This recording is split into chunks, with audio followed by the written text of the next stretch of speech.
Hi friend, welcome to PLC. आज के इस वीडियो में हम लोग नेस्टेड इफ स्टेटमेंट पढ़ेंगे। इसको नेस्टेड इफ एल्स स्टेटमेंट भी कहा जाता है। इससे पिछले वाले जो वीडियो था उसमें हम लोग if statement, if else statement दोनों को पढ़ चुके हैं और इस पे आधारित जो भी 5-6 प्रोग्राम था उस प्रोग्राम को भी हम लोगों ने बना लिया है। ठीक है, तो अब हम लोग नेक्स्ट टॉपिक पे आगे बढ़ रहे हैं। इस टॉपिक का नाम है नेस्टेड इफ स्टेटमेंट। ठीक है, तो नेस्टेड इफ स्टेटमेंट क्या होता है? तो देखिए, इससे पहले हम लोगों ने पढ़ा है क्या एक इफ होता है और इसके बॉडी में इसके इफ में क्या करते हैं हम लोग, यहाँ पे एक्सप्रेशन डालते हैं, मतलब कंडीशन लगाते हैं और फिर ये इसका बॉडी होता है और यहाँ पे जो जो काम हम लोग दे देते हैं ये अगर ट्रू हो जाता है तो ये सब काम हो जाता है। ये सब जितना भी स्टेटमेंट रहता है ये एग्जीक्यूट कर जाता है। मतलब ये ट्रू हुआ, कंडीशन जो भी यहाँ दिए हैं हम, ये ट्रू हुआ तो ये सब काम हो गया। ये तो अब हम लोग जान चुके हैं ना। लेकिन नेस्टेड इफ स्टेटमेंट में क्या होता है कि अगर ये ट्रू हो जाए तो फिर इसके अंदर आकर ये काम नहीं करेगा, जरूर इसको एक और इफ अंदर मिल जाएगा। मतलब हम लोग कहते हैं ना, जैसे कि डबल लेवल वेरिफिकेशन देखते हैं बैंक वाला सब लगाता है। टू लेवल वेरिफिकेशन मतलब कि एक आप अगर अपना पासवर्ड देते हैं तो फिर ओटीपी भी कहता है कि ओटीपी भी डालिए। मतलब कि दो लेवल पे क्या करता है वो, वेरिफिकेशन करता है। मतलब दो लेवल पर कंडीशन चेक करता है। तो अगर कहीं 2 लेवल, 3 लेवल, 4 लेवल पर अगर कोई कंडीशन चेक हो रहा है तो उन सब को हम क्या बोलेंगे, नेस्टेड इफ स्टेटमेंट बोलेंगे। एक इफ के अंदर अगर दूसरा इफ स्टेटमेंट अगर पाया जाता है तो हम लोग क्या बोलेंगे, नेस्टेड इफ स्टेटमेंट। तो ऐसा बात नहीं है कि दो ही, एक इफ के अंदर एक ही इफ स्टेटमेंट होगा, नहीं। ऐसा भी हो सकता है कि एक इफ के अंदर एक इफ मिल जाए, फिर इसके अंदर फिर एक और इफ मिल जाए। मतलब ये हो सकता है कि एक पूरा नेस्टेड कहने का मतलब ये पूरा जाल हो, एक के अंदर एक, एक के अंदर एक, एक के अंदर एक, इस तरह का भी स्ट्रक्चर होगा ना, तो वो भी नेस्टेड इफ स्टेटमेंट ही कहलाएगा या नेस्टेड इफ एल्स स्टेटमेंट ही कहलाएगा। ठीक है, चलिए तो अब लोग थोड़ा सा हम लोग डिफिनेशन वगैरह पढ़ते हैं, फिर सिंटेक्स वगैरह देखेंगे। ठीक है, चलिए देखिए डिफिनेशन क्या करता है, when you use an if, या तो इफ यानी तो if else statement inside another if और if else statement, then this type of structure is called nested if statement. एक इफ स्टेटमेंट के अंदर दूसरा इफ स्टेटमेंट अगर मिलता है तो भी नेस्टेड इफ कहलाएगा। एक इफ एल्स के अंदर दूसरा इफ या इफ एल्स स्टेटमेंट मिलता है तो भी नेस्टेड इफ ही कहलाएगा। ठीक है, तो ये कह रहा है डिफिनेशन। आइए सिंटेक्स देखिए क्या कहता है।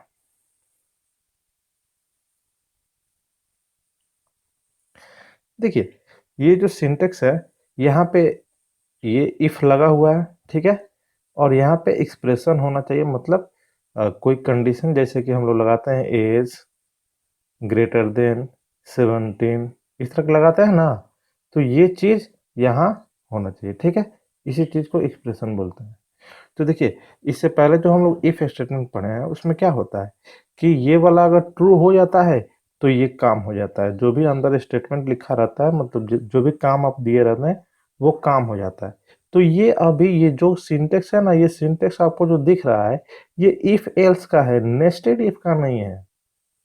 ठीक है, नेस्टेड इफ का मतलब इस इफ के अंदर, नेस्टेड इफ का मतलब क्या है कि ये जो इफ है इसके अंदर, ये जो इफ स्टेटमेंट है इसके अंदर एक और इफ स्टेटमेंट होना चाहिए।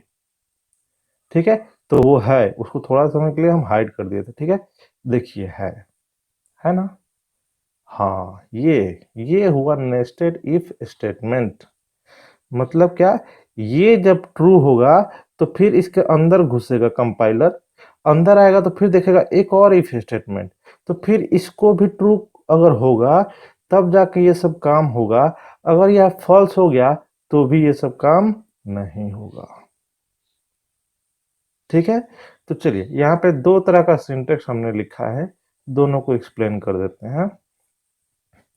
तो देखिए यहाँ पे क्या है, इफ स्टेटमेंट के अंदर एक दूसरा इफ, ठीक है, केवल इफ ही है, इफ एल्स नहीं है। लेकिन बगल वाले में देखा जाए तो ये इफ स्टेटमेंट के अंदर पूरा इफ एल्स ही है, तो भी नेस्टेड कहा जाएगा। ठीक है, बात समझ गए ना? हाँ, तो अब आप सिंटेक्स भी समझ गए, डिफिनेशन भी समझ गए, तो चलिए हम लोग क्या करते हैं, एक एग्जाम्पल देखते हैं। ठीक है, अब देखिए एग्जाम्पल दो हमने रखा है, एक अभी बना देंगे और फिर एक के लिए सेपरेट वीडियो में हम बना देंगे। तो पहला एग्जाम्पल हम लोग देखते हैं क्या है। ठीक है, देखिए write a program to access your net banking by using account number and ATM pin.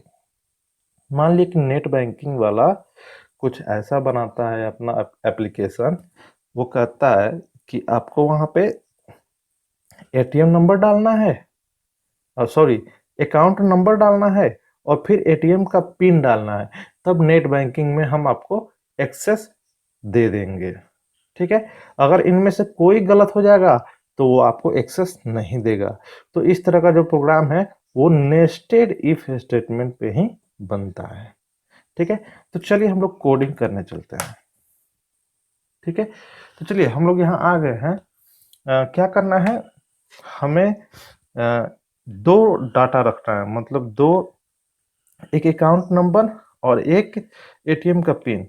तो देखिए इंट करके हम एटीएम कर लेते हैं, इसमें एटीएम का पिन रखेंगे। ठीक है, और एक इंट में ही हम क्या कर सकते हैं, अकाउंट नंबर भी रख सकते हैं। लेकिन आपको पता है अकाउंट नंबर कोई बड़ा बड़ा भी होता है, तो अगर बड़ा अकाउंट नंबर होगा तो बड़ा इंटीजर वेरिएबल को स्टोर करने के लिए हम लोग पढ़े हैं एक डाटा टाइप, उसको बोलते हैं लॉन्ग।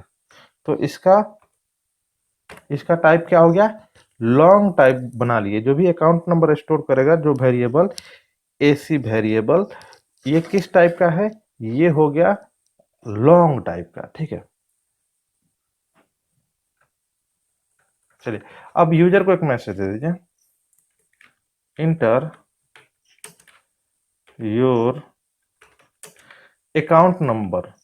ठीक है, account number and ATM pin, ATM pin. चलिए अब इस चीज को हमें स्कैनअप लगाकर स्टोर कर लेना होगा, स्कैनअप लगाकर। तो सबसे पहले परसेंट अकाउंट नंबर लेना है ना, तो परसेंट एल डी, ये लॉन्ग, अगर लॉन्ग डाटा टाइप अगर आप यूज करते हैं तो एल डी एक्सेस स्पेसिफायर लगाना होगा। इसको एक्सेस स्पेसिफायर बोलते हैं या फॉर्मेट स्पेसिफायर भी बोलते हैं। तो ये एल डी हो गया एसी के लिए और एक परसेंट डी हो गया एटीएम के लिए। तो पहले एलडी है तो एसी ही आएगा पहला नंबर पर, और फिर उसके बाद आपका आएगा एटीएम। तो ये कैसे इनपुट लिया जाता है, ये तो आप लोग इसमें अब एक्सपर्ट हो गए होंगे। अब देखिए अब क्या करना है, कुछ नहीं, आ गया आपके हाथ में एटीएम, मतलब एटीएम का पिन और अकाउंट नंबर। तो अब चेक कीजिए, इफ, पहले किसको चेक करना चाहते हैं, एटीएम को, तो एटीएम को ही चेक कर लीजिए। एटीएम इक्वल टू, अब एटीएम का पिन आपको क्या करना होगा, खुद से डिसाइड करना होगा। जैसे 1 2 3 4 ये हम खुद से सेट कर दे रहे हैं, यही मैच होगा, ये पिन अगर होगा तभी जाके आगे एक्सेस मिलेगा। तो चलिए अब इफ पार्ट के अंदर हमको क्या करना है, एक और इफ लगाना है, नेस्टेड इफ ना पढ़ रहे हैं हम लोग, तो एक और इफ लगाना होगा। यहाँ पे क्या चेक करना होगा, अकाउंट नंबर। तो अकाउंट नंबर सपोज हम रख देते हैं 1 2 3 4 5 6 7 8, 8 डिजिट का, हालांकि इससे भी बड़ा बड़ा अकाउंट नंबर होता है। तो 8 डिजिट का अकाउंट नंबर। हाँ, अब जाकर इसके अंदर अब हम मैसेज देंगे प्रिंट एफ, अगर ट्रू हो जाएगा दोनों चीज तब जाके हम मैसेज देंगे यू कैन, अब उसमें लिख देते हैं नाउ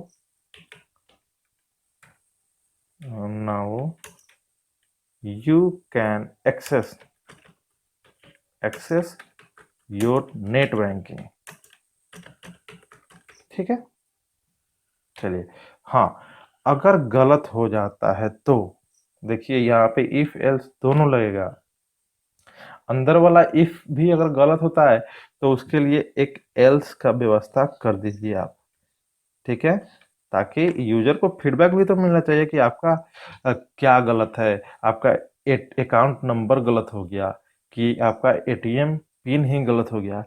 तो ये अंदर वाला इफ है, उसका अगर एल्स पार्ट अगर आप लिखते हैं तो उसमें क्या दीजिएगा, उसमें आप क्या चेक करें पहले ये देखिए। उसमें आप चेक करें अकाउंट नंबर, तो आप लिखिए your account number is wrong. ठीक है, हाँ, ये हो गया आपका। यहाँ पे भी सेमीकोलन छूट गया है, सेमीकोलन मत छोड़िएगा। हाँ, तो ये अंदर वाले इफ का काम हो गया। बाहर वाले इफ का भी एक एल्स बनाइए, क्योंकि वो भी अगर गलत हो जाए, एटीएम पिन ही गलत हो जाए, तो भी तो उसको एक मैसेज मिलना चाहिए ना। नहीं तो बेचारा सोचेगा कि आखिर क्या गलती हो गया कि मेरा लॉगिन नहीं हो रहा है। तो फिर मारिए प्रिंट एफ। अब यहाँ पे मैसेज दीजिए your pin, ATM pin is wrong. ठीक है, हो गया, बन गया अब हमारा प्रोग्राम। चलिए अब इसे रन कराते हैं। देखिए कहीं एरर दिखा रहा है क्योंकि यहाँ पे हमने सेमीकोलन छोड़ा है। चलिए अब इसे रन कराते हैं। रन हो गया। तो सबसे पहले एटीएम पिन सही सही डालते हैं। ठीक है, 1 2 3 4, और उसके बाद अब हमको अकाउंट नंबर ये भी सही डालते हैं, 1 2 3 4 5 6 7 8। देखिए ये क्या बोला, your ATM pin is wrong. Sorry, पहले अकाउंट नंबर देना था ना। देखिए यहाँ पे हमने गलती क्या कर दिया, मैसेज को भी हमने ठीक से नहीं पढ़ा। पहले हमको अकाउंट नंबर इंटर करना था, फिर हमको क्या इंटर करना था, फिर हमें इंटर करना था एटीएम पिन। जैसा मैसेज है उसी तरह से इनपुट देना चाहिए, और हमने मैसेज को देखा नहीं और इनपुट दे दिया, इसमें का उसमें चला गया, तो रॉन्ग तो होगा ही। चलिए फिर से रन कराते हैं। इस तरह का देखिए आप लोगों से भी इस तरह का मिस्टेक हो सकता है। पहले अकाउंट नंबर 1 2 3 4 5 6 7 8, अब एटीएम पिन 1 2 3 4। देखिए now you can access your net banking, एकदम सही। ठीक है, काम कर रहा है ना। हाँ, अब थोड़ा सा कुछ गलती करके देखिए, फिर से रन कराते हैं। अब देखिए क्या करते हैं, जैसे कि एटीएम पिन ही गलत कर देते, 1 1 2 2। नहीं नहीं, पहले अकाउंट नंबर देना है ना। चलिए अकाउंट नंबर ही हमने गलत कर दिया, मान लिया कि हमने अकाउंट नंबर गलत कर दिया, और फिर उसके बाद एटीएम पिन हम सही देते हैं, 1 2 3 4। एटीएम पिन हमने क्या किया, एकदम सही दिया। देखिए your account number is wrong, ATM pin तो मैच कर गया, तो ये तो ठीक है, सही है। लेकिन जब अंदर जा रहा है तो अकाउंट नंबर मैच नहीं कर रहा है। ठीक है, तो चलिए इस वीडियो को यहीं खत्म करते हैं। चलिए ठीक है, अगर आपको वीडियो अच्छा लगा तो प्लीज़ लाइक एंड सब्सक्राइब कीजिए। मिलते हैं नेक्स्ट वीडियो में, नेक्स्ट जो प्रोग्राम है उसको लेकर।